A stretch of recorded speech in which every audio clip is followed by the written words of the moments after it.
Franchement, aujourd'hui, être un mec d'ultra-droite, c'est devenu un vrai parcours du combattant. À la base, toi, la politique, t'en avais strictement rien à foutre. Tu voulais juste une vie normale, une nana jolie et sérieuse, un boulot tranquille, une grande maison payée, pas de crédit, pas d'emmerde.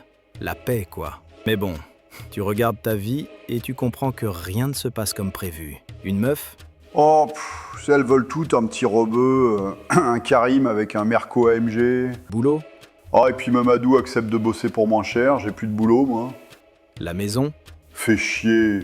Les taux d'intérêt ont encore augmenté, c'est forcément un coup de David ou Simon, ça. bref, la vie est devenue bien pourrie. Du coup, tu te mets à traîner dans les discours politiques d'extrême droite que tu regardes en boucle sur toutes les chaînes. Et comme par hasard, tout ce que tu vois va exactement dans le même sens. On t'explique que si tout va mal dans ta vie, ce n'est pas de ta faute, non plus celle du gouvernement ou du système. Non. Le responsable est tout trouvé, sont les musulmans. À partir de là, c'est décidé. Tu votes ultra-droite et tu adoptes ce nouveau mode de vie, étape par étape. Étape 1. Déjà, la faute c'est aux musulmans. Ça doit toujours être leur faute. Le bus est en retard aujourd'hui. Oui, c'est encore ces fichus barbus de la RATP, c'est sûr.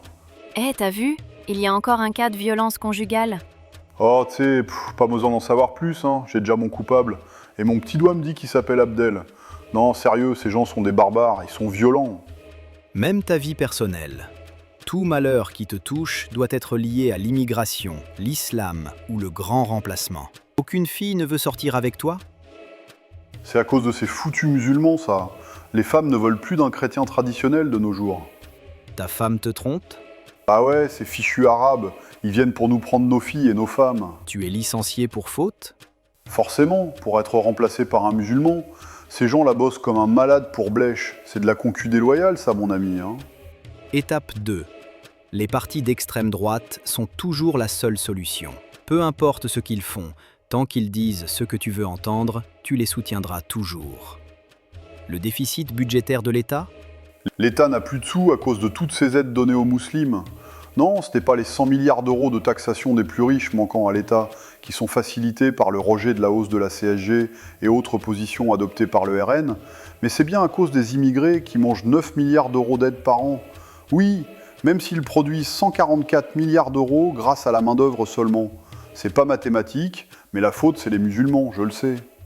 Le pouvoir d'achat est trop bas? Mais bien sûr que c'est à cause des musulmans.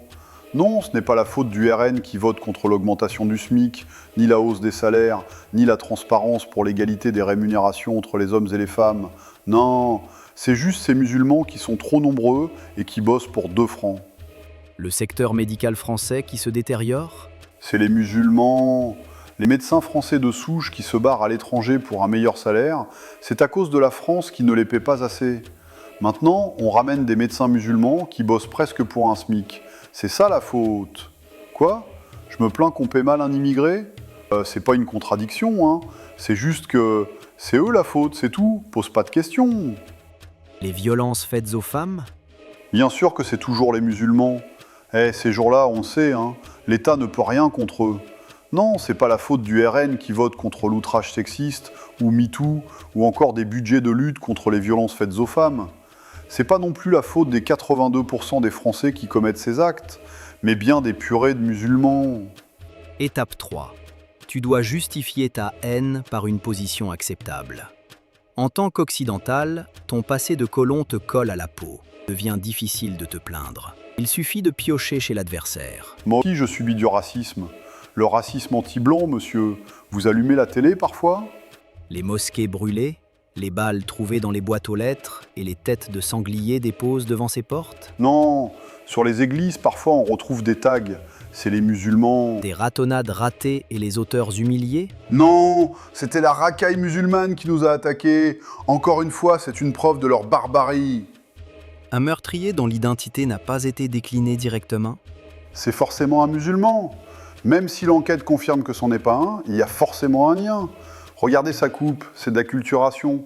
Regardez ses amis, c'est peut-être un converti. Bref, même s'il ne l'est pas, il y a plein d'autres cas. Un chauffeur de bus qui refuse l'accès à une femme qu'il juge mal habillée? Forcément un musulman radicaliste. Même si c'est un boomer français, il est peut-être sous l'influence islamiste du réseau des chauffeurs de bus. Bon, j'ai l'impression que tu envies un peu trop la vie des musulmans. Tu peux en devenir un, tu sais. Bref, ça y est, maintenant tu es prêt à être le meilleur droitard identitaire et patriote du monde.